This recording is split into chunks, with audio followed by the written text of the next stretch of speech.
ஒரு மிகச்சிறந்த சஹாபி.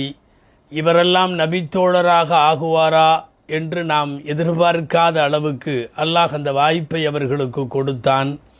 அவர்களும் நபித்தோழராகி சாதனைகளின் உச்சத்தில் பேசப்படக்கூடிய சஹாபியாய் மாறினார்கள். ஹதரத் வஹ்ஷி ரதியல்லாஹு தஆலா அன்ஹு அவர்கள். வஹ்ஷி ரதியல்லாஹு தஆலா அன்ஹு அவர்கள் கருப்பினத்தை சார்ந்த ஹபஷி இனத்தை சார்ந்தவர்கள். அவர்கள் அபிசீனியாவை சார்ந்தவர்கள். பட்டப்பெயர் அபு தஸ்மா என்பது அவருடைய பட்டப்பெயராகும்.